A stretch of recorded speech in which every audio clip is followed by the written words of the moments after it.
Wow. Things were happening so quickly for Joseph. Joseph had interpreted the dream, and then he gave a plan of action. And then he gave a suggestion to Pharaoh how to implement it. Man, it was happening so quickly. It happened within one day. Joseph had just given this plan of action to prepare for what God had prophesied through Pharaoh's dream. We're reading from Genesis chapter 41, verses 37 to 41. Pharaoh, his nobles and ministers of state and courtiers and all highly commended and applauded it. They all did. They said, "Wow, this sounds really good." So it was with the general and unanimous consent of all that were there, and of all that agreed, which included Potiphar, which included the butler, which included a whole bunch of people that we've already talked about. They all agreed that it should be put into execution. But the next question to be taken into consideration was this. Yeah, sounds good, but who would be that man that's discreet and wise to run this massive operation? Man, that sounds like a daunting task. So it was natural for Pharaoh to voice what they were all thinking. Can we find such a man as this? A man in whom the Spirit of God is. You see, there was a reluctant acknowledgement of the being and power of the true God. The identical words that they used for the Spirit of God was in Genesis 1:2, where the Spirit of Elohim was hovering on the waters of creation. The Spirit of Elohim. If the Egyptians were idolaters, they certainly acknowledged Joseph's God. The knowledge of the true God was in Egypt long before. Remember, Abraham visited there. So, and even before then, and now it is very likely that they acknowledged God's Holy Spirit's influence in Joseph. He acted under an influence far beyond that of their magicians and their wise men, as he interpreted dreams which they could not. Their problem, however, was that they put Joseph's God as just another God on a shelf of gods.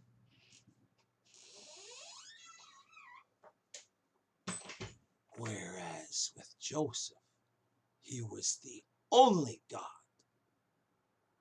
with whom he had anything to do. Now, Pharaoh no doubt heard of Joseph's. What did we do here? There we go. Pharaoh no doubt heard of Joseph through his personal officer, the captain of the guard, Potiphar. how he discreetly ran his whole household with compassion. Everybody loved Joseph in that household, and Joseph ran it. And Potiphar didn't have to worry about a single thing. He discreetly ran Potiphar's whole household with compassion, integrity, and honesty. He also must have heard how efficiently the prison was run under his care. Pharaoh, it's not written here, but I can picture it in my mind. Pharaoh turned his head to Joseph. Yes.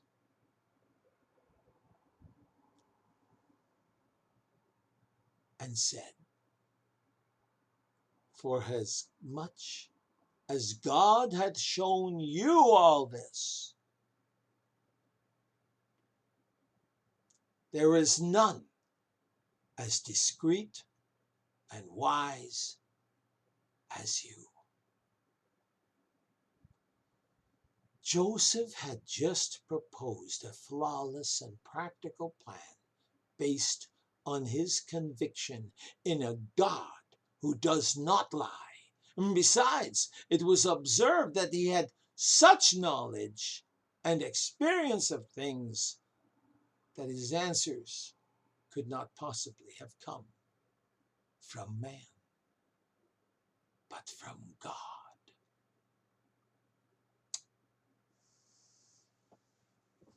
Well, Pharaoh heard the practical plan of Joseph. Now it was Pharaoh's turn to show Joseph his practical plan. Thou shalt be over my house, and according unto thy word shall all my people be ruled. Only in the throne will I be greater than you. What? That was his practical plan? This plan was simple. With Joseph in charge, there were no worries. He was in charge of Potiphar's household, then in charge of the prison, and now he was in charge of a mighty nation.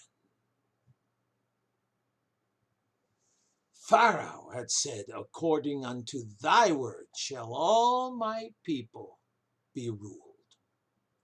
This literally meant, at your mouth shall all my people kiss.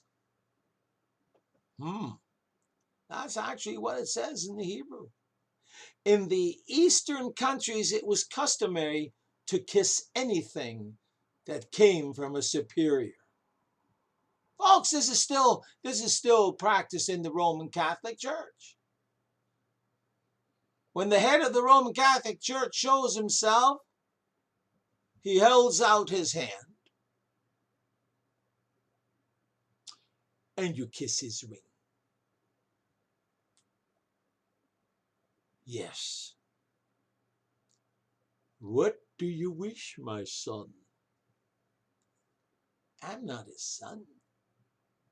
I am a son of God, not Pharaoh, not the Pope, no anybody like that. But you see, in the Eastern country, it was customary to kiss anything that came from a superior. And the Pope ain't my superior. In this way, showing utmost respect and submission. Pharaoh's words were to be understood as, all the people shall pay the profoundest respect and obedience to all your orders and commands.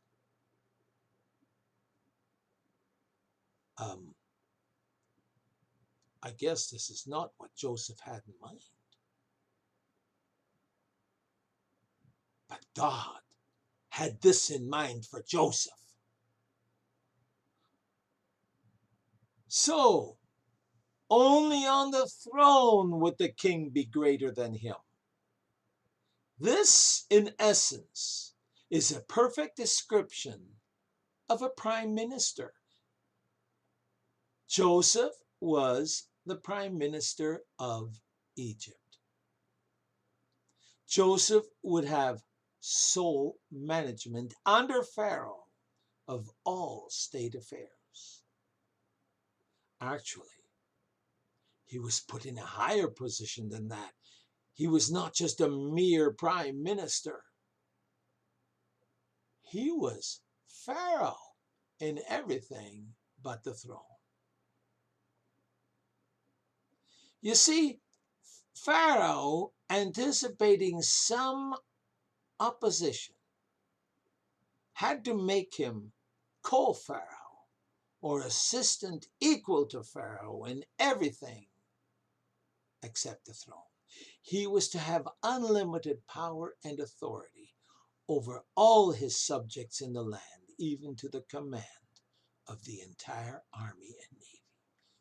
Folks, without that command, without that authority, this plan could not have been implemented by Joseph. After this pronouncement, Pharaoh said unto Joseph, See, I have set thee over all the land of Egypt. He trusted Joseph implicitly. I was wondering how I could apply this when a thought came to me. You see, during the last 7 years, including yesterday, I had gone through to the cashier after doing some shopping and was caught with no funds on my account. I thought I had the money, wasn't there. And this occurred at different grocery stores. It only occurred a few times, but it did still occur. At one of those stores, my autistic grandson had ripped open some items and eaten them already. Now, what was I going to do? I mean, my goodness, I couldn't even pay for them. I was so embarrassed. Now, each time, for some unknown reason, they let us walk out and let me pay days later. I thank God for that. I can't stop thanking God for that. But yesterday, well, that was the day before yesterday at this recording, the manager said, and that shows you how little money I have right now. The manager said, I know you and your family. Don't worry. I trust you.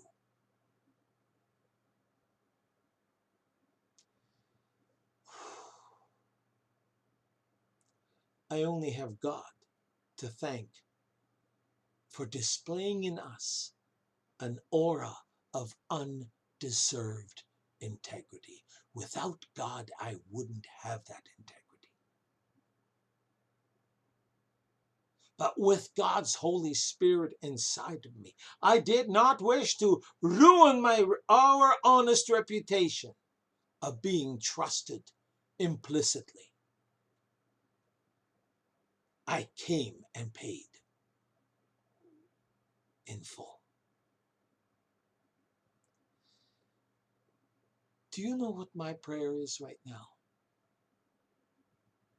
Many of my Christian friends don't have that kind of reputation.